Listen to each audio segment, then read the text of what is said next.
स्वागत है आपका हमारे चैनल एक कहानी सुनो में।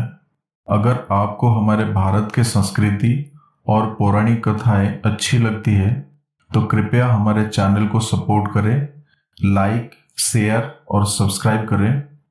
तो आइए आरंभ करते हैं।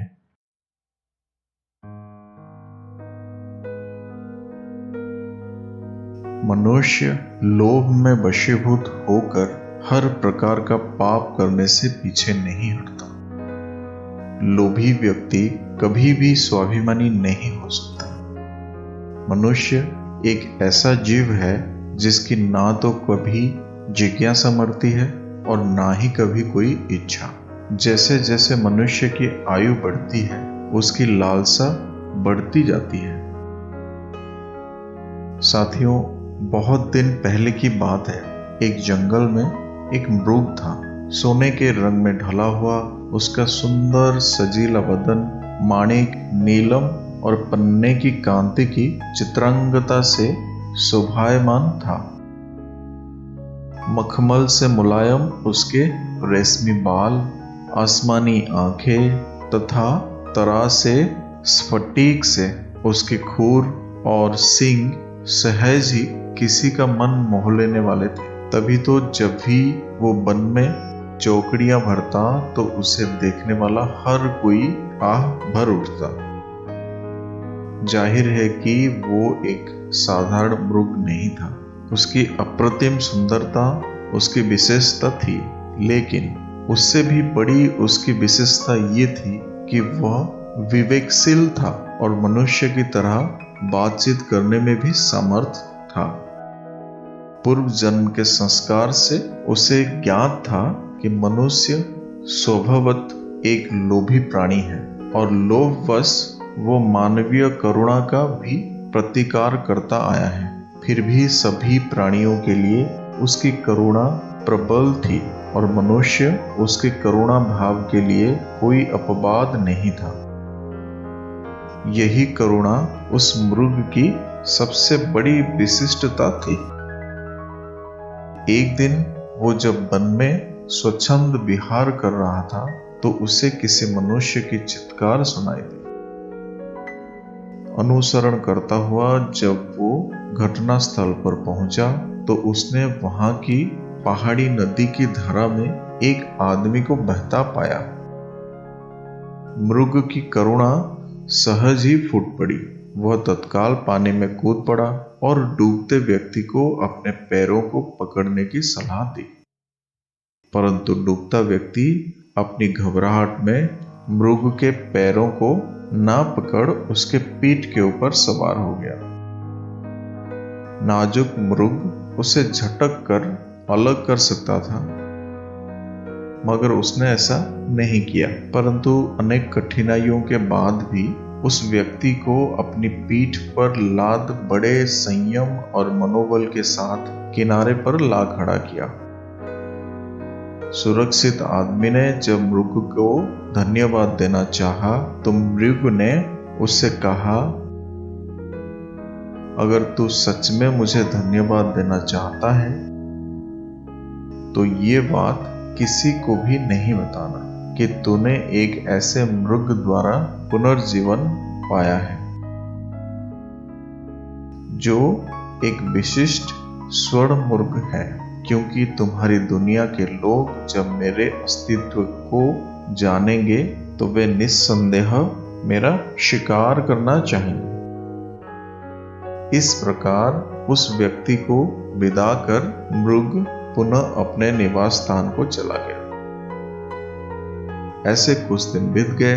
एक बार उस राज्य की रानी को एक स्वप्न आया। उसने स्वप्न में वही सोने की मृग को साक्षात दर्शन कर लिया। मृग की सुंदरता पर मुग्ध और हर सुंदर वस्तु को प्राप्त करने की तीव्र अभिलाषा से मृग को अपने पास रखने की उसकी लालसा प्रबल हुई। तत्काल उसने राजा से मृग को ढूंढ कर लाने का आग्रह किया। सत्ता के मद में चूर राजा उसकी याचना को ठुकरा नहीं सका। उसने नगर में ढिंढोरा पिटवा दिया कि जो कोई भी रानी द्वारा कल्पित मृग को ढूंढने में सहायक होगा उसे वह एक गांव तथा सोने की असरफियां पुरस्कार में देगा। राजा की ढिंढोरे की आवाज उस व्यक्ति ने भी सुनी जिससे मृग ने बचाया था। उस व्यक्ति को मृग का निवास स्थान मालूम था। बिना एक क्षण गवाए वो दौड़ता हुआ राजा के दरबार में पहुंचा। फिर हाँफते हुए उसने मृग का सारा भेद राजा के सामने खोल दिया।